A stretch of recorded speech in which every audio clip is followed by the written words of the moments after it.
Wakil Presiden Republik Indonesia tiba di tempat acara.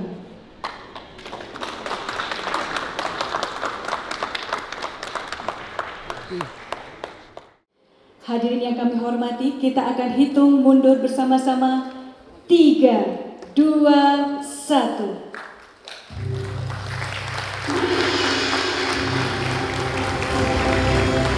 Hadirin sekalian, dengan demikian perdagangan Bursa Efek Indonesia tahun 2024 telah resmi dibuka oleh Wakil Presiden Republik Indonesia.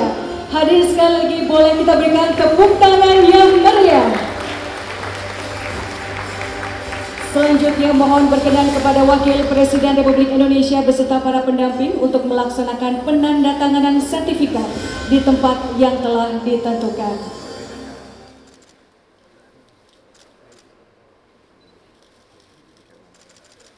Hadirin sekalian, boleh sekali lagi kita berikan tepuk tangan yang meriah untuk penandatanganan sertifikat pembukaan perdagangan Bursa Efek Indonesia tahun 2024.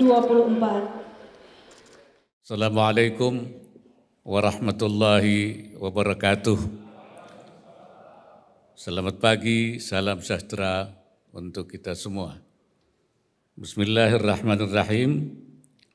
Yang saya hormati Gubernur Bank Indonesia, Menteri Keuangan Republik Indonesia, Ketua, Wakil Ketua, dan jajaran anggota Dewan Komisioner Otoritas Jasa Keuangan, Wakil Ketua Dewan Komisioner Lembaga Penjaminan Simpanan, Dewan Komisaris,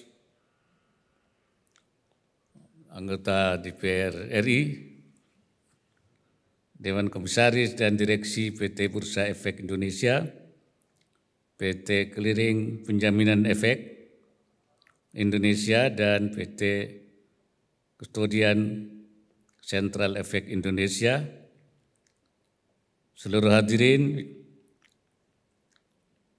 yang hadir langsung maupun yang menyaksikan secara virtual. Alhamdulillah, puji syukur kehadirat Allah Subhanahu wa Ta'ala, Tuhan Yang Maha Esa, atas limpahan rahmat dan karunia-Nya sehingga kita dapat hadir pada peresmian pembukaan perdagangan Bursa Efek Indonesia tahun 2024. Mewakili Bapak Presiden pada hari ini, saya mengucapkan selamat Tahun Baru 2024, tahun yang diwarnai dengan tantangan, namun kita optimis bangsa Indonesia akan dapat melewatinya. Hadirin sekalian, kondisi perekonomian global di masa ini menunjukkan perkembangan yang lebih bervariasi. Saat pertumbuhan ekonomi kebanyakan negara maju terus merosot, sebagian negara lainnya termasuk Indonesia justru mampu mempertahankan pertumbuhan ekonomi yang baik. Pada saat yang sama, agenda-agenda strategis yang akan membentuk wajah dunia di masa mendatang juga masih berjalan. Negara-negara terus bergulat dengan penguasaan teknologi artifisial, percepatan transisi energi, serta berbagai ikhtiar guna mewujudkan tujuan pembangunan berkelanjutan. Di saat yang lain, gejolak perekonomian global akibat tekanan inflasi, fluktuasi harga komoditas, maupun fragmentasi geopolitik jelas menuntut antisipasi serta respon kebijakan yang fleksibel, terukur, sekaligus andal, khususnya di bidang fiskal dan moneter. Namun demikian, secara keseluruhan tahun 2024 masih menunjukkan tanda-tanda optimisme. Data BPS mencatat pertumbuhan ekonomi Indonesia pada triwulan 3 2023 mencapai hampir 5% year on year. Terlebih jika mengaca pada kinerja pasar modal Indonesia sepanjang tahun 2023, maka kita pun sepantasnya optimis. Selain stabilitas pasar modal yang terjaga, pertumbuhan positif nampak dari meningkatnya aktivitas perdagangan, jumlah penghimpunan dana, serta jumlah investor retail pasar modal yang kini mencapai 12 juta lebih, mengindikasikan adanya partisipasi masyarakat yang kian baik. Berbagai prestasi Bursa Efek juga diharapkan memberi suntikan optimisme yang lebih besar lagi bagi pelaku pasar modal maupun masyarakat luas. Dengan eksekusi strategi dan kebijakan yang tepat, saya meyakini pasar modal Indonesia mampu bekerja lebih cerah.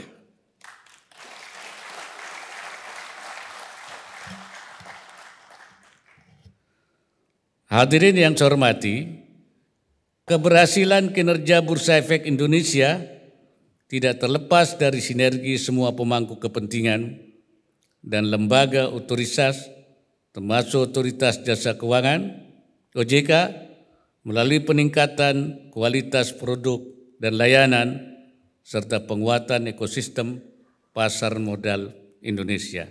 Pada kesempatan yang baik ini, saya ingin menyampaikan beberapa hal dalam rangka memajukan pasar modal Indonesia. Pertama, tingkatkan inovasi dan pemanfaatan teknologi digital dalam layanan kepada para investor di pasar modal. Pengaplikasian teknologi dan digitalisasi memainkan peran penting termasuk pada pendalaman pasar modal. Selain memperluas basis investor maupun emiten, pemanfaatan platform digital akan semakin mempermudah akses pasar modal dan menarik minat masyarakat, khususnya generasi muda dan milenial.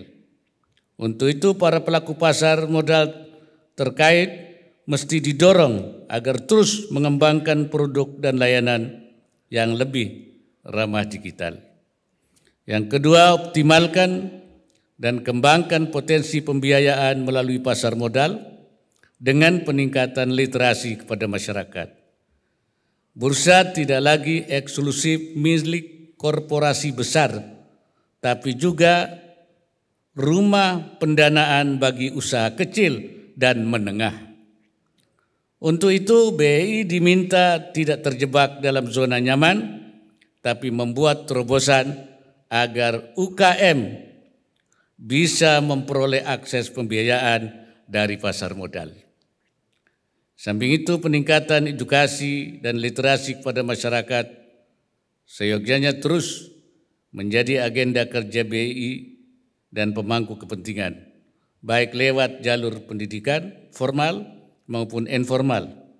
Pemahaman yang semakin baik terhadap investasi berbanding lurus dengan kecakapan investor dalam pengambilan keputusan investasi, termasuk investasi di pasar modal. Terkait peningkatan literasi keuangan, OJK berperan krusial, khususnya dalam penyiapan strategi dan kebijakan yang inklusif dan berkelanjutan.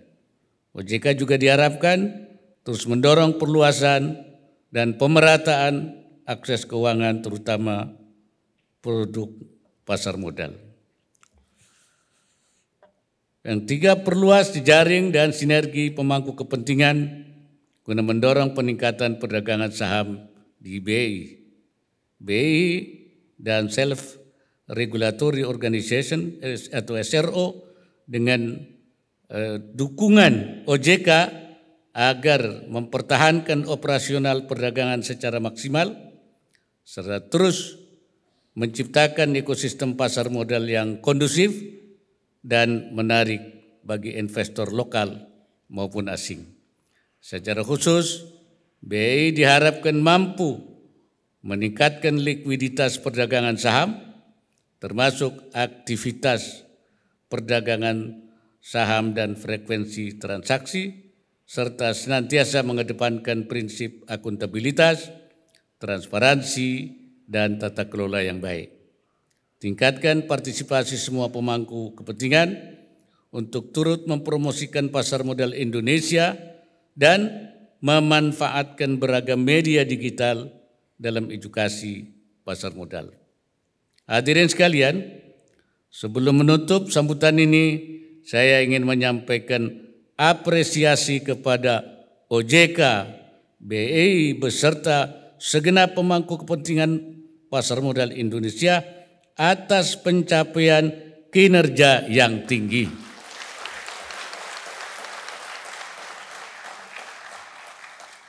Sekali lagi, faktor-faktor global yang berpotensi mendatangkan risiko terhadap perekonomian Indonesia, termasuk bursa efek, sepatutnya terus kita cermati dan navigasi dengan kuat.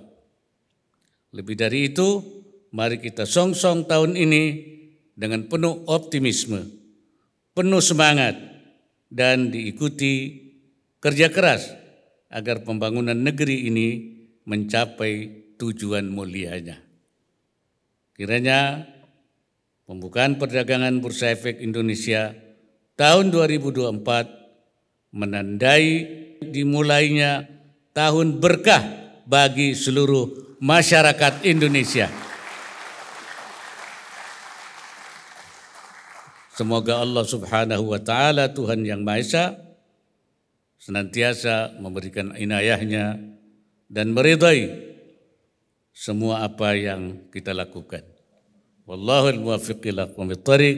Wassalamualaikum warahmatullahi wabarakatuh.